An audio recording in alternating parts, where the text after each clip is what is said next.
প্রকৃতি যে এত গভীরভাবে উপভোগ করা যায় আজকের ভিডিওটা করতে না আসলে বুঝতেই পারতাম না। দেখতে পাচ্ছেন কি সুন্দর চারিদিকের আবহাওয়া। যখন রোদ ছিল তখন তো এত পরিমাণ সুন্দর লাগছিল কি বলবো। আর এই তো দেখেন আমি একটা মাছের লেঞ্জুল চেপে ধরে ফেলেছি। পানি থেকে আমি মাছ এইভাবে উঠিয়ে ফেলেছি, তারপর একটা পুঁটি মাছও তুলেছি। তো পুরো ভিডিওটা দেখেন, খুবই ভালো লাগবে। এই যে আমি চলে আসলাম আমার ছোট্ট পুকুর পাড়ে। তো এখন আমি মাছ ধরবো। আমি বুঝতে পারছি না, আমার মনে হয় গরমে আমার পুকুরের মাছগুলো একদম আলাভোলা হয়ে গিয়েছে। এই যে দেখেন কোনো রিয়াকশন দিচ্ছে না, আমি যে মাছটাকে তুলে ফেললাম হাত দিয়ে। এমন করছে কেন ওরা, আমি বুঝতে পারছি না। পরে এই যে দেখতেই পাচ্ছেন কোথায় মাছ ছুটোছুটি করবে, আমি জালটা ফেলার সাথে সাথে মাছটা উঠে গিয়েছে। তো আমারও সুবিধা হলো, যাক আমি এখন এগুলা নিয়ে চলে যাব। ওই যে প্রথমে যে দেখালাম ওই প্রকৃতি উপভোগ করতে চলে যাব। আজকে একদম খোলা আকাশের নিচে গিয়ে রান্না করব।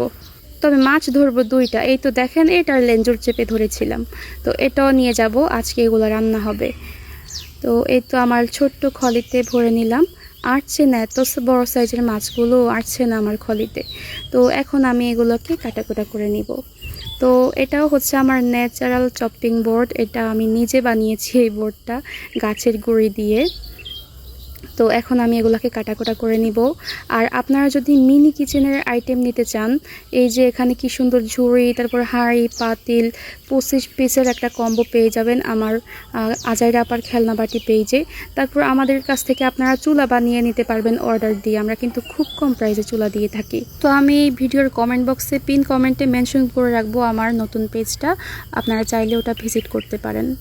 তো আমি এখন দুটা মাছ খুব সুন্দর করে এখানে কেটে নিব।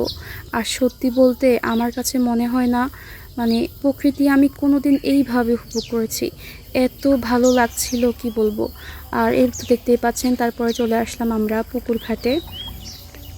আর এখানে আমার ননাস মাছ ধুয়ে নিচ্ছে, আমি ভিডিও করছিলাম। তারপরে আবার আমরা আমাদের আগের জায়গায় চলে আসলাম।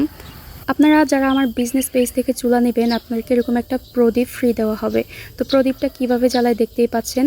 প্রথমে একটা ছালার বস্তার টুকরা দিয়ে দিলাম আমি প্রদীপের ভিতরে, তারপরে সয়াবিন তেল দিয়ে আগুনটা জ্বালিয়ে দিলাম।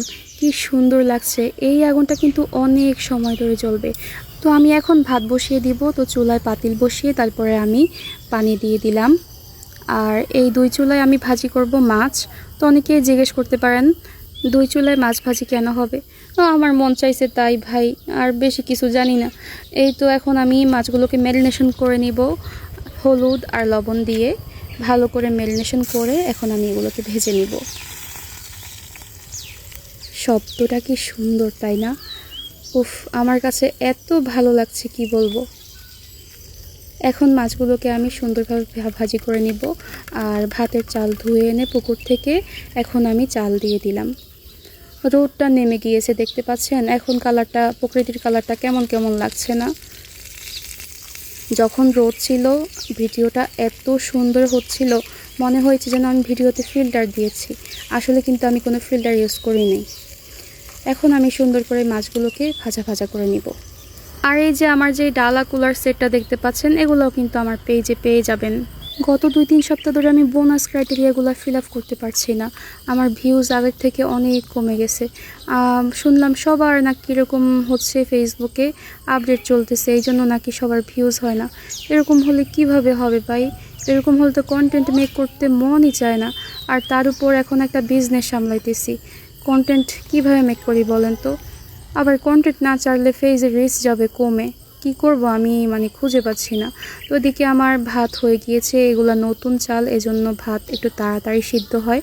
তো আজকে আমি পাতা দিয়ে, গাছের পাতা দিয়ে মার গেলেছি, একটা হান্ডির উপরে মার গেলে ফেললাম, মারগালনি ছিল না। তো আজকের ভিডিওটা কেমন লেগেছে অবশ্যই কমেন্টে জানাবেন। আজকের ভিডিও এই পর্যন্তই। আল্লাহ হাফেজ।